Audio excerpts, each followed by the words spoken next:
E aí, galera, tudo bem com vocês? Professor Rafael Silva e equipe Necrópolis, eu tô ótimo. Eu espero que esteja tudo tranquilo por aí. Gente, última mão, notícia quentíssima. Esse mês de novembro nós vamos abordar as asfixias, correlacionando com o modus operandi dos assassinos seriais. Cara, tá incrível esse mês. Não perca! Se você ficar com a gente esse mês, você vai saber sobre todos os tipos de asfixia, tá? Os perigos da Dona Morte que nos ronda o tempo inteiro. Vou ensinar algumas técnicas, algumas dicas de sobrevivência, tá?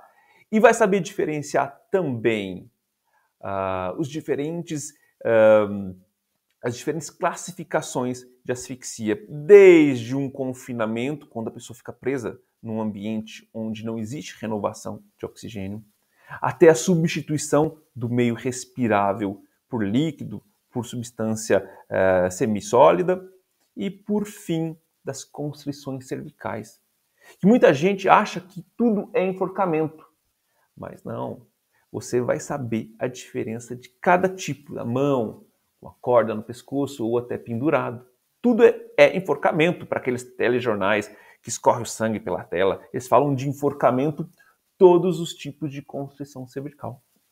Então, eu vou explicar para vocês hoje, nessa aula introdutória, tá? Quais são as condições de vida, tá, do ser humano. Nas aulas seguintes, eu vou abordar cada dia um tipo de asfixia, para não ficar muito confuso. É um tema bem longo, eu vou explicar bem direitinho, uma linguagem fácil de entender, para que todo mundo saia dessa aula craque em asfixia, sabendo se prevenir, tá bom? Então, hoje eu vou falar do ser humano. O ser humano que evoluiu é uma máquina perfeita, diga de passagem. Ele evoluiu absorvendo o oxigênio que está difundido no ar, em torno de 21%, como todos sabem, né? Na nossa atmosfera, ao nível do mar e até aqui na região de São Paulo, enfim, nós temos o oxigênio a 21%, 22%. Então, o ser humano ele absorve esse oxigênio pelas vias aéreas externas. Então, tem gente que acha que a asfixia é só tampar o nariz e a boca, mas não. A asfixia é muito além disso. Então, eu vou falar hoje sobre as condições para que estejamos vivos agora, para que você esteja vivo para assistir minha aula, tá? É muito complexo, mas eu vou explicar de um jeitinho fácil de entender, bem lúdico. Então, o ser humano ele evoluiu absorvendo oxigênio pelas vias aéreas, de preferência pelo nariz, né? Que aquece, umidifica e filtra o ar. Então, nós evoluímos absorvendo esse oxigênio e usando para queimar os nutrientes absorvidos na dieta para gerar energia. Mas a gente consegue viver sem oxigênio? Um pouquinho, que é a queima alternativa, que gera pouca energia e muito ácido lático, o que não é muito boa ideia, né? Então, o ser humano está sendo uma máquina perfeita, que corre até uma maratona com um prato de comida, né? Não existe máquina tão perfeita como essa. Ele precisa de alguns elementos para que consiga finalizar, desde a entrada do ar até a chegada desse oxigênio bom, de boa qualidade para a sua célula. Tá bom? Então, fica com a gente que eu vou explicar um pouquinho mais sobre isso. Galera, então a asfixia ela é um conceito muito interessante. Tá? Ela é classificada na medicina legal como energia físico-química. O que é energia físico-química? Então, ao mesmo tempo que você diminui o oxigênio, você aumenta o CO2. Então, uma hipóxia com uma hipercapnia. Tá? Então, aumento do CO2 com diminuição do O2. É uma síndrome que vai ser caracterizada, tá, pela diminuição desse oxigênio que vai gerar morte celular. O corpo aguenta um tempinho sem oxigênio. Dizem que a célula cerebral ela aguenta ficar de 3 a 5 minutos sem oxigênio. Depois vem o coração, e o pulmão ao mesmo tempo. Então são células que necessitam de muito oxigênio para ficar viva. Então de 3 a 5 minutos eles suportam a ausência total de oxigênio. Então o conceito de asfixia, né, vai entrar no conceito de energias físico-químicas, que seria então o impedimento da passagem desse oxigênio desde a via aérea, a absorção desse oxigênio pelo pulmão, passagem para o sangue e o coração levando esse sangue até a célula. Em cada fase dessa, se você bloquear ou impedir, você tem asfixia. Então é bem complicadinho. Para você ter uma respiração normal, então, de resumo, você precisa de ar respirável, ou seja, ar com concentração adequada de oxigênio. Você precisa de uma via aérea, ou seja, narinas, boca e via aérea interna desobstruída, ou seja, pérvia, né? Desobstruída. A expansão torácica, os músculos da respiração, o diafragma, tem que estar gerando uma pressão negativa dentro do tórax. O que é pressão negativa? Então, eu gerando uma pressão negativa, o ar que está fora entra. Tá? Você pega uma garrafa de refrigerante, qualquer uma. Se você aperta, você gerou pressão positiva. Quando você solta, gera pressão negativa. É isso. Simples de entender. Você precisa ter esse pulmão funcionando bem, sem ter asma, sem ter bronquite ou aquelas doenças pulmonares do fumante, do tabagista. Você tem que ter uma circulação pulmonar que consiga distribuir esse oxigênio do coração e depois do coração para as células do corpo inteiro. Tá? E por fim, você precisa ter a célula querendo captar esse oxigênio e trocar com o CO2. Beleza? Então vamos lá. Para você ter uma respiração normal, você precisa de oxigênio na atmosfera. Isso é muito legal. Seu time de futebol preferido, quando vai jogar lá em La Paz, lá em Quito, o time não fica atrapalhado? Ele não joga mal? Porque lá, vou contar um segredo, não é culpa do time, a culpa é do oxigênio. Então, o time treina aqui em Santos, treina no Rio de Janeiro, tem em São Paulo, seu time do coração. E aí, nós temos uma concentração de oxigênio de 21%.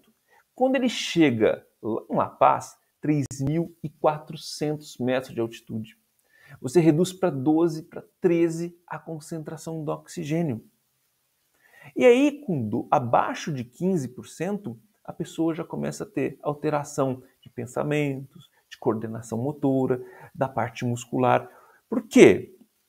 Você tem pouco oxigênio para levar para a célula.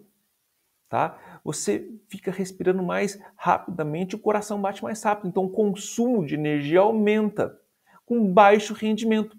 É como se você andasse num carro em primeira na estrada, ficar urrando o motor sem um rendimento. Entendeu? Então, por que o seu time no segundo tempo joga mal lá em cima na altitude? Beleza? E os caras de lá da altitude, quando vêm jogar aqui ao nível do mar, parece que eles não param de correr. Os caras parece que ligaram a turbina. Então é isso. E olha uma curiosidade que eu tenho para vocês. Respiração boca a boca. Por que funciona? Porque o homem não absorve os 21% que ele aspira. Você acredita? Pensa que se todo mundo respirasse e ficasse com os 21% da atmosfera, a gente estava morto uma hora dessa. Pasmem vocês, desses 21% que você respira, você fica só com 5%. Então, por isso, respiração boca a boca na reanimação cardiopulmonar funciona.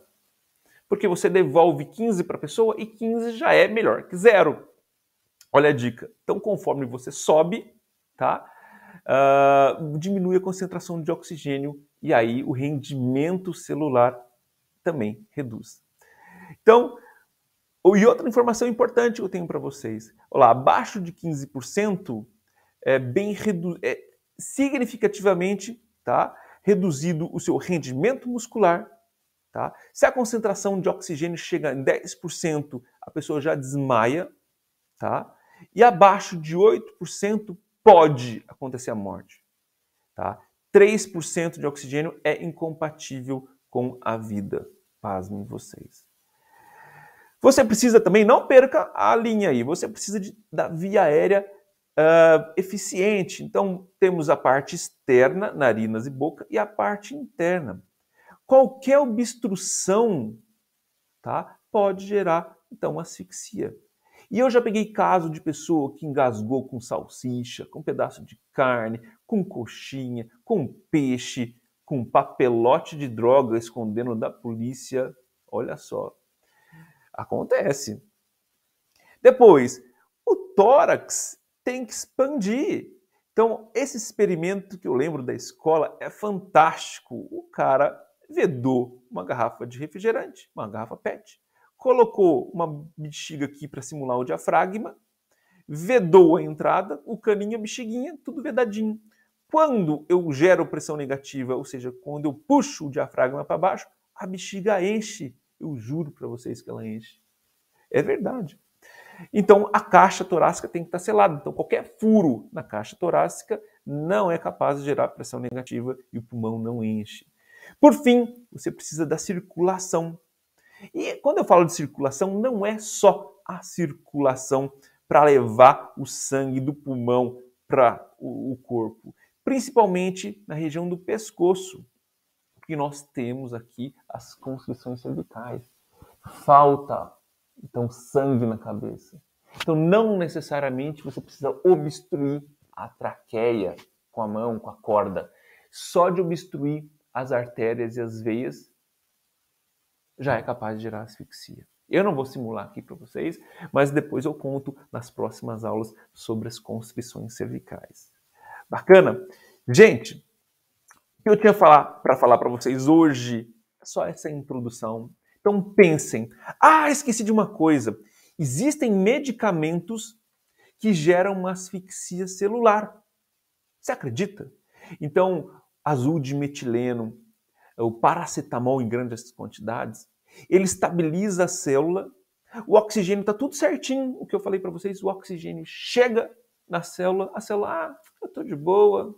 Não, mas eu estou vendo, você precisa de oxigênio. Não, eu estou de boa, estou de boa. E a pessoa morre por uma inabilidade, uma capacidade da célula de trocar o CO2 que ela está com ela pelo oxigênio. Pasmem vocês. Isso chama medicamentos meta-hemoglobinizantes. Tá? É o risco. Então, olha quantas coisas você tem, quantas variáveis você encontra para ter uma respiração normal. Então fica com a gente essa semana, tem muita coisa legal, muitas dicas de sobrevivência e pasmem vocês, a Dona Morte, ela está em todo lugar. Tá bom? Um grande abraço para vocês e até amanhã.